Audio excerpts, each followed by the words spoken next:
With another uncertain school year starting this week for many, the latest grades show a year of remote learning had Michigan students falling behind. Is there an answer? And on this Labor Day weekend, the labor market continues to confound many business leaders. Will disappearing unemployment benefits adjust the picture? Today is Sunday, September 5th, 2021, and this is Flashpoint. Hi, welcome to Flashpoint. Hope you're enjoying the holiday weekend. This weekend is many things, of course. The traditional end of summer, the precursor to the new start of a new school year. But we'll keep our focus on the labor part of the holiday today. We have a very complicated work climate in the U.S. just now. The national unemployment rate is just under 5.5%. That's nearly half what it was a year ago. And yet business owners continue to struggle to find enough workers. There are more than 9 million job openings in America right now. A federal enhancement of $300 a week disappeared yesterday, but few believe that is suddenly going to solve the worker shortage. We're going to talk about that just ahead this morning. Getting back to the start of the school year, we're also going to talk about the latest test results to come in. They are not exactly a glowing endorsement of virtual learning. That wasn't all bad news. In fact, for some older students, reading scores actually went up slightly, but overall, big drops in math and social studies scores. What are we learning about learning in a pandemic? We'll talk about that too. And a little later on, as we approach the 20th anniversary of the attack on the World Trade Center, the New York elections of our own Tim Pamplin, the man behind the night cam. All today on Flashpoint.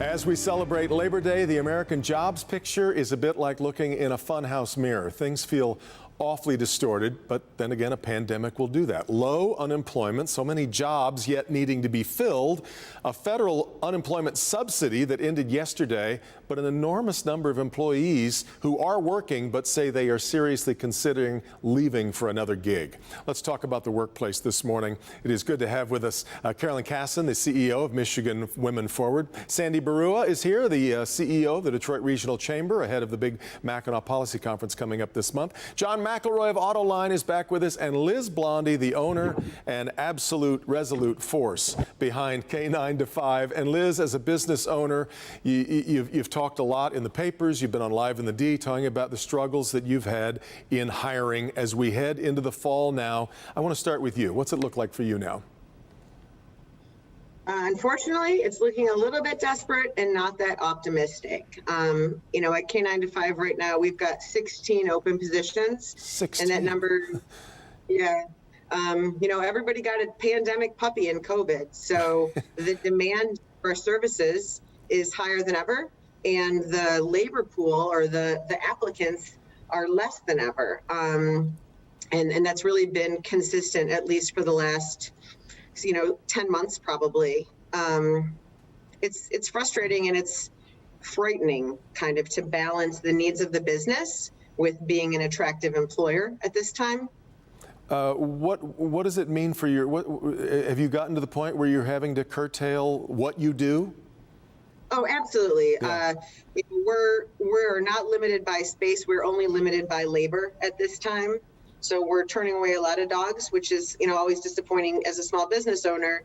You've mentioned the federal subsidy ending. I've spoken to a lot of other small business owners across the U.S. in states where the subsidy ended early. And unfortunately, they're not seeing more applicants. And they're not seeing applicants actually show up. Carolyn, there are a lot of people that wanted to blame the enhanced unemployment benefits for people not going back to work and not taking these jobs. And yet, I think you know that it's much more complicated than that. For example, there haven't been a lot of childcare options for a lot of women. Schools have been shut down. Childcare centers, the pandemic has curtailed, in fact, not just whether they're open, but the willingness to avail yourselves of those places if you're worried about the pandemic. It's much more complicated, isn't it, Carolyn? It absolutely is. It's much more, it looks day after day, it looks more and more like a continuation of the women's pandemic. We're breadwinners, we're caregivers, we're caring for our children. Now we want them to be safe in the public schools and in the private schools. And we can't quite figure a way out of this. And so we are, and the subsidy went away, which was a lifeline for many families that were struggling. We want to get back to work. I guarantee you, women want to get back to work. They want to go outside the home and they want to take these jobs that are available to them, but they've got to know that their kids are safe, that their kids are getting well educated, and that they're going to they're going to be able to turn their attention to work before they get back into the job market. Schools are getting started here again, but I don't think anybody would bet somebody else's money yet on where the school year is headed and whether we end up going back to virtual, which means that everybody's going to have to stay on the balls of their feet, right? That's the way it's felt for the last 18 months, and I think that's the way it's going to feel certainly for the rest of this year till that vaccine for children comes out. But you know, as we heard, Sandy and I heard yesterday from Wright Lassiter, he actually sounded almost optimistic about the fact that there may be an end in sight to this. You know, within the next 6 months, maybe not an end to the pandemic, maybe not an end to COVID, but an end to some of these issues that we've really all been struggling with. Well, Sandy Barua, give me some reason for some optimism here, or do you have any at the moment? Oh, I'm sorry, that's not what I was called in for. Listen, there is some optimism out there. You know, just to expand on Liz's point just a bit, you know, as the federal benefits, extended unemployment benefits expire and the moratorium on evictions expire, we're going to see a little loosening in the labor market, but not a lot. In fact, you know, Liz is right. There's, you know, the data is pretty mixed in terms of states that ended their unemployment benefits earlier. What's actually having a bigger impact on bringing people back to work is this Delta variant. And you're seeing it now. I mean, we now see that, you know, major airlines are seeing a decline in air passenger traffic because people are concerned about traveling and going out. We're seeing restaurant reservations. Again, these are national figures that are also declining because of the Delta variant.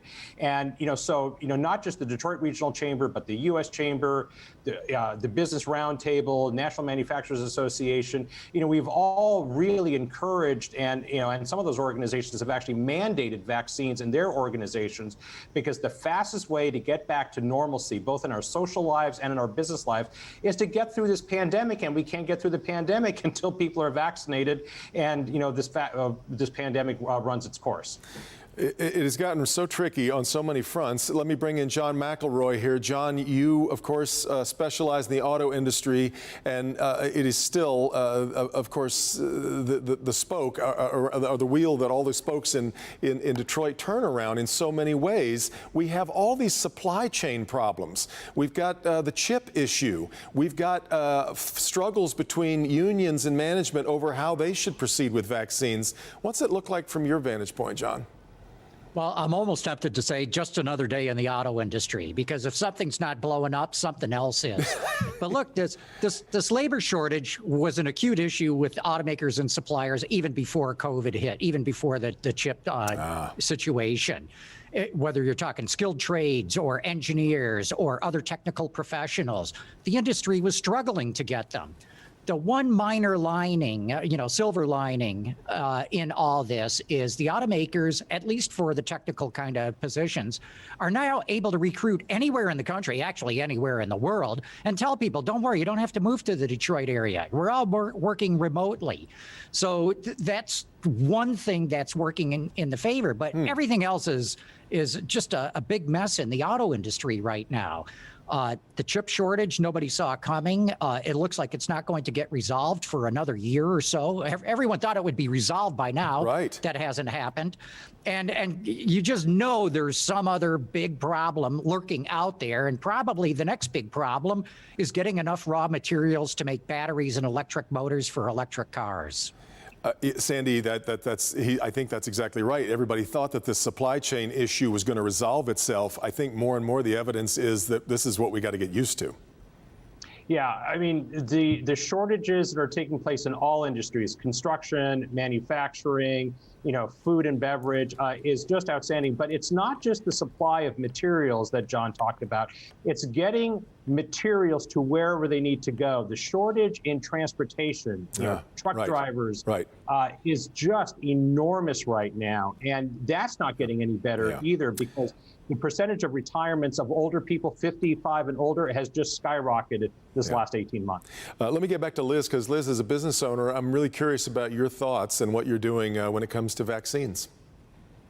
Actually, when Sandy said that the thing that's going to get the workforce back is kind of the Delta variant, that's our biggest challenge right now. Actually, we had incentivized our team, I think back in June, or maybe even back in May, to get vaccinated once it was more widely available. We had offered to pay them, we had offered paid days off.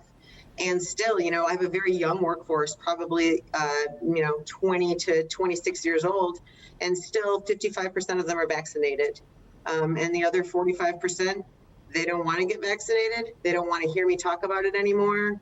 They don't want me to push them. And so when I have, 15, 16 open positions, and I've got these, 40 employees that are refusing to get vaccinated, where does that leave small business? Do I say you can't work here anymore? I can't do that.